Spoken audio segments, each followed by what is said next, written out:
Good afternoon. Let's just see if we can get this laptop to... Oh. Let's refresh the page, see if it's alive. Let's pull that across a little bit. Hello. Yeah, and welcome. If you've not been here before, my name's Cary and I'm one half of Two Big Girls Crafting. And today I'm going to share something a little bit different with you guys. Normally it's Make It Simple Mondays and I do very simple stamps, ink, paper projects. But today I'm doing something different. Last week Jill shared a card using a shaker element and a couple of people asked how she made it. One lady particularly asked if I could make a video. So today, rather than making simple cards, I'm going to show you 3 simple ways to create shaker elements for your cards. I'm hoping people will join me, but if they don't, I'll just talk to myself for a couple of hours. Well, no, it won't be a couple of hours. What am I talking about? It'll be 40 minutes, 45 minutes, I hope. Fingers crossed. I don't want it to take too long. So with that, I think Hi Kay! Oh, thank you, I'm not on my own. So without further ado, I'm going to switch you around, so please bear with, and hopefully you won't feel too sick by the transfer over. I'll open that curtain again and get some light in. Okay, I have got a bunch of stuff here. But shaker cards don't have to be difficult. Hi Ellie, hope you're all okay. I'm going to show you the 3 samples I've made. I'm not going to make the samples, I'm going to just make the shaker element to them. So the first one is using the bottled happiness, and they actually come from Stampin' Up. It is a stamp set with a punch. And you can buy a little packet of shaker domes, so it saves you having to worry about anything much. And I'll show you how I made this card. Well, I'm not going to show you the card, I'm just going to show you, oops, dropped it. I'm just going to show you the shaker element. So for this we'll need a piece of cardstock, a piece of acetate, the shaker dome, the punch, and you would need to do your stamping. So how do I do this? Well, the first thing I do is I take a piece of cardstock and a pencil and my punch. Now, Stampin' Up punches, more often than not, I use back to front so I can see where I'm going. So what I'm going to do for this one is I'm going to line my piece of card up so that it's all the way down to the bottom of the punch. Can you see that? And I'm going to line it up as centrally as I can. And I'm not going to punch it out. I'm going to draw a pencil line at the top and the bottom, like that. Then what I would do is I would get out the stamps. And I would stamp, as you can see on here, I would stamp the floral arrangement and the bottle itself, but I would use my markings here to line up. So this is the stamp for the bottle, so I would line that up so that it sat into my lines. Now, to save time for today, I have done that already. So I'm just going to give that a quick rub to make sure I have actually rubbed out the lines. Then we're going to take back our punch, and this time we're going to pop him in and line it up with the image. So like that. That looks pretty good to me. So I have got my image, my aperture. I don't need the punch anymore. So what I'll do now is I'm going to take this. This has double-sided tape on both sides. The first piece I'm going to do is the top layer, so the domed part. And I'm going to put it inside the aperture that I made using my punch. So there you have it. I have a little hole there. And now I have a little piece of acetate that fits there.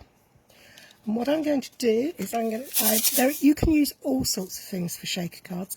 I really like these effervescent elements because they're all different sizes and I really do love iridescent. So I would put my little doodads, technical term that, doodad. Sorry, I'm a bit croaky today. I haven't got cold or anything. I've just seemed to have lost my voice for a minute. Not to worry though. Now make sure that they haven't all escaped. So they're in there now. And then I'm just going to take my double-sided backing paper off of there. And this is where, if you were doing a plain piece on the back, you can put a plain piece on the back. You could put a piece of paper behind it. We'll do that in other ones. But I like to have a piece of acetate that just pops on top because it secures all those doodads in there. Now, you could go ahead and pop it on your card like that if you used a coloured card base like this. That would be really nice. Or you can do what I did on this card, which is I took my punched out shape and I took a scrap of cardstock. Sorry, no I didn't. Telling porcupines. I took my tear and tape and I just positioned it where I wanted it, so basically back where it came from, and I used a piece of tear and tape to hold it in place. And there you have the first shaker. Very simple, nice and easy. Hi, Mummy. Very simple, nice and easy, and you can then pop this into a card bank, you can layer it up, you can make it as big or as small as you like, but you're dictated to by these domes. There are lots of these domes available on the market. Stampin' Up do this one, there are others. We used to have a jam jar one that was really nice. Okay, so there you have it. That's shaker number one. Now, when you're starting out, you don't necessarily have all that stuff. So, I thought I'd share you this really fun, simple shaker card. Now this, I love this set. This set that is my set for this week that I'm sharing projects with. It's called Yeti to Party and it's great fun. And we also have in here another type of filling for your shaker cards, which are sequins and things that are shiny and flat. How pretty are they? They're really gorgeous. So for this one, I'm going to put the lid on them because they do, I've got them everywhere and I haven't even started. So this kind of shaker element is very easy to do and super simple.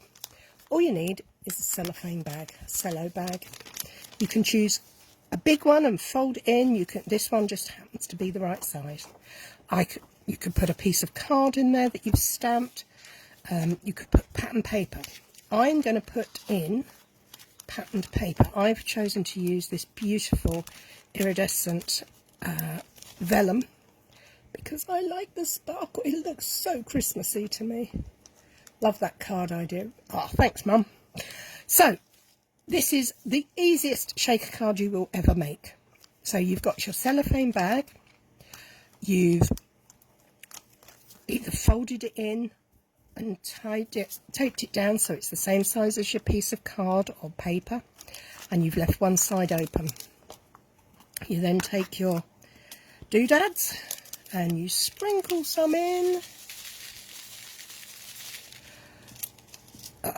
Sometimes too many is too many, sometimes it's not. More is more. More is better.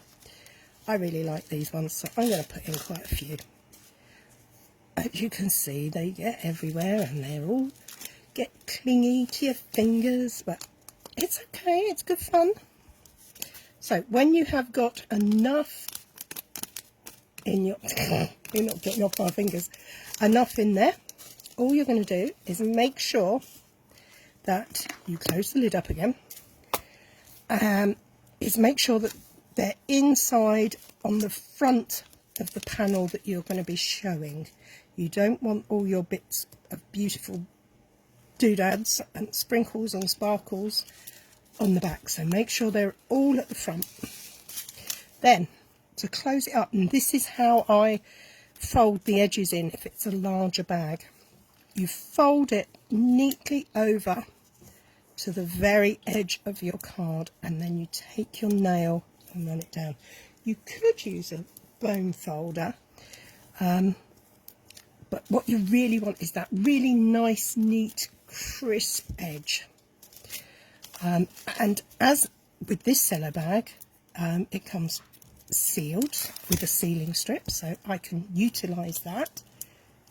And that is the shaker element for this card.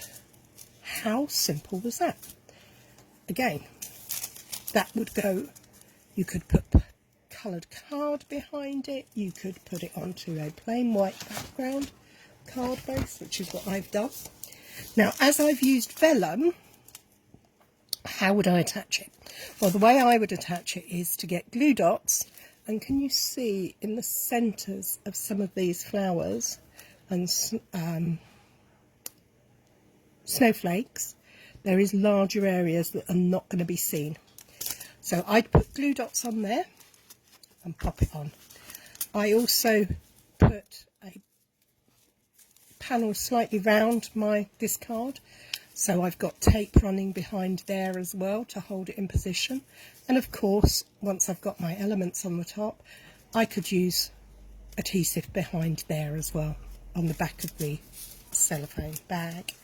So that is a super simple, everybody can make one of these, and it's so pretty, and a great one for little children or older people, because it's very sensory. You can feel it through the bag as well as shake it and hear it. So that's number 2, super simple. So that's 2 simple ways to make a shaker card there. Now the third way is a little bit more involved, but it's still simple. And this is the I replicated Jill's card from last week, but using my own, stuck on his nose, using Jill's technique and the dies that she used to show you. So, what for this one do you need? You will need a piece of card that you're going to die cut out of, a piece of acetate, and a piece of paper to go at the back. So remember, I'm only making the shaker part here. I'm not making anything else. So the dies that Jill has used for this is called the Picture This dies, and if I'm right, I do have them here. And they're lovely 2 dies in this set. You can do the rectangles or the circles. Jill used the circles, so I'm using them as well. They're called Picture This from Stampin' Up. So all I did was I cut myself a piece of cardstock that measured the size I wanted it to be. In this case it's 9.5 by, no, sorry, I'm telling lies. It's 9 by 13.4. So 13.4 by 9. I then die cut out my space and kept the circles that came out. On the reverse, I popped double-sided tape, because that's where I attach my piece of acetate, so that to create the windows. Now, before you do that, my top tip is to line your die cut sheet out on the paper, your pattern paper or your cardstock behind. Let's do it on there so it's less zingy in your eyes. And then I would draw circles around there so that I can see where I'm going to line it up to when it comes time in a minute to put the pieces that I have stamped on. So that's where I would put those. So we're going to take that piece of paper away. Now, the next part is time consuming. Worth a while, but time consuming. So here's one I did earlier. All you do is you take 3D foam, and for this I have used Stampin' Up's, oh, where have they gone? 3 foam adhesive strips. They come in long, narrow strips that are really useful. Now, as you can see, there are none left on there, but that's not to be wasted because these pieces on the outside, they work too. So all I'm going to do is snip, snip. I'll show you how I bend round a circle on this one. So once you've done the step there and the step there, you would put your acetate on the back. Let's just take the 3D foam, the tape off. You can use any adhesive. I like to use the tear and tape from Stampin' Up simply because it's nice and strong, but as the name suggests, you don't have to use scissors, you can tear it as well. So now we've got our acetate, we've got our piece there. Let's line this up so that it fits on top. And all we want to make sure is we've covered all of the apertures nicely. So that's now secure. Let's get rid of the rubbish. I do make a mess, don't I? Hey ho.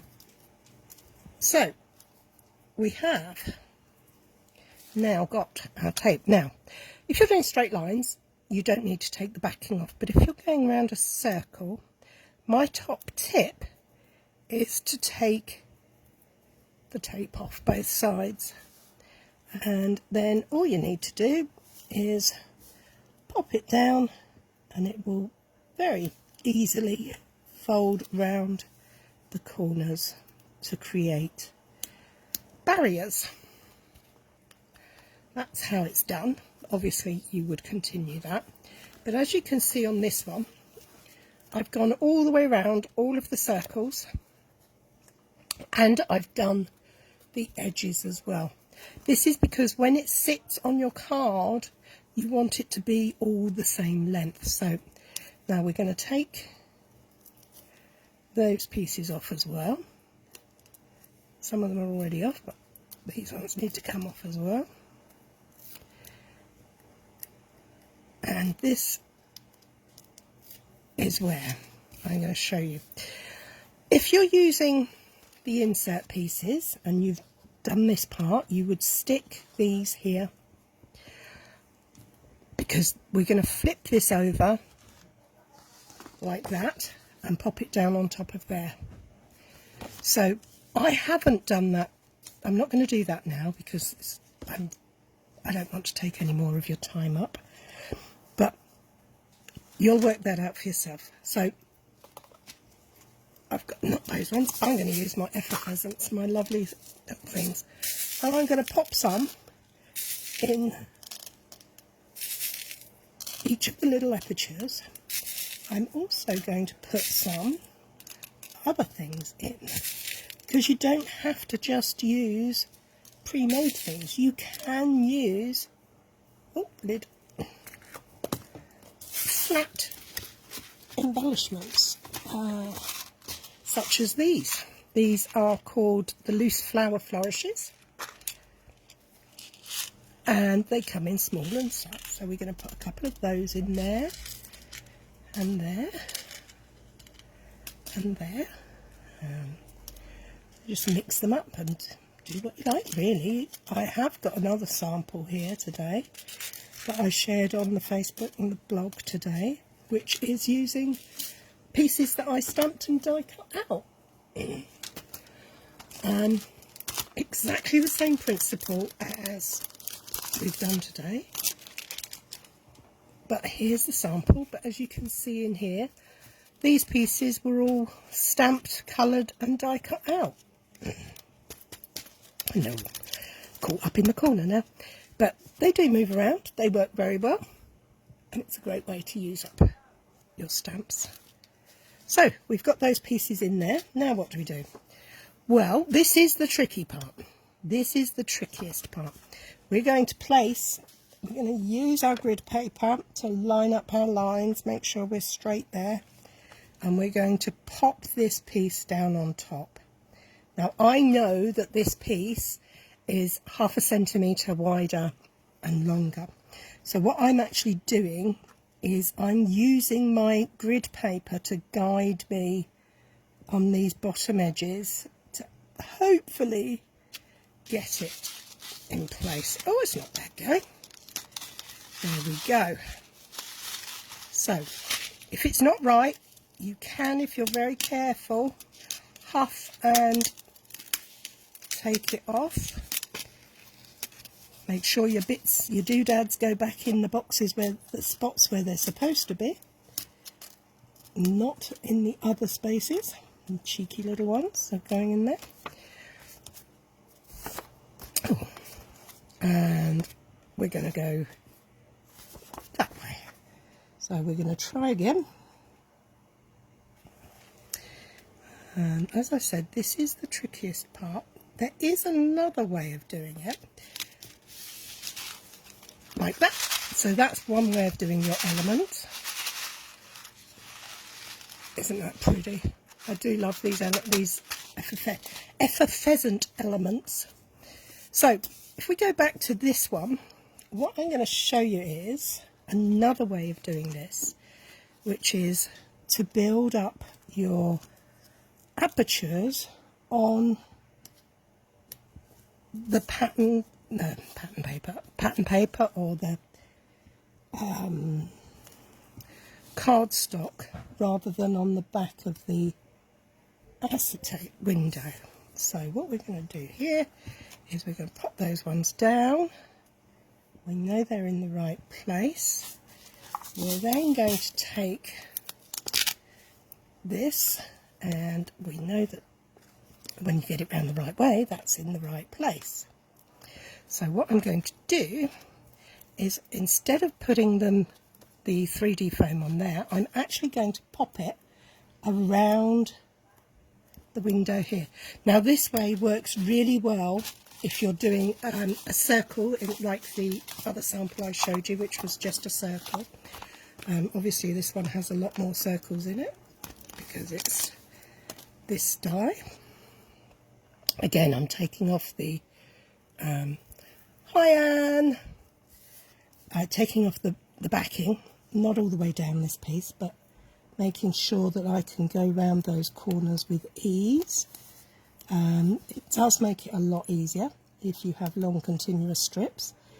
If you don't, you can use normal 3D foam and just make sure that there is a barrier all the way round so that your doodads don't come out. So let's do the next one here. We're going to do this really quickly. So it's not going to be the prettiest, but it will work. I'm sure it's going to work. As I say, this is the trickier. It's not that hard.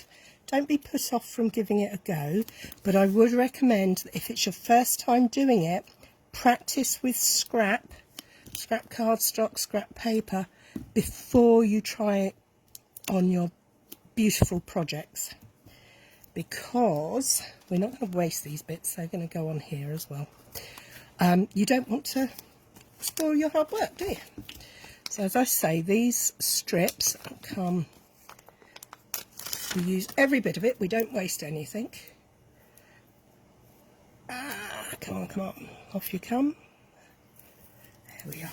So when you've got them side by side like that, it seems quite tight, but it's not. They should fit quite nicely. That one does. So we're just going to follow around these circles so that we have created little barriers around the parts that we want to put our sprinkles, doodads, whatever we're calling them, in. So we're going to pop that there. Now we're going to double check that this is fitting. And there we go. So we're going to need to put some 3D foam around the edge of our topper so that it's nice and balanced. And I'm going to just cut another piece of this so that I know that that's going to go on there nicely. Okay, now we've got our tape run cover off. Yep, we're all ready to rock and roll. Next thing I'm going to do is actually put the lid on my glue, because I really don't want it to dry out, and it's quite warm here today. I don't know about where you are, but today has been quite a warm day, which is lovely because I've got my washing dry. Okay, so I'm going to put in, you can mix your sprinkles as well, so I'm going to put in, oh thank you Hallie, it is easy, I promise. It's not as difficult as you think. So we're going to have some of those ones. We're going to have a mixture of them in this one. And we're going to put... I really do need to buy some more of these because these are running out, which is such a shame because they're so pretty. I love iridescent,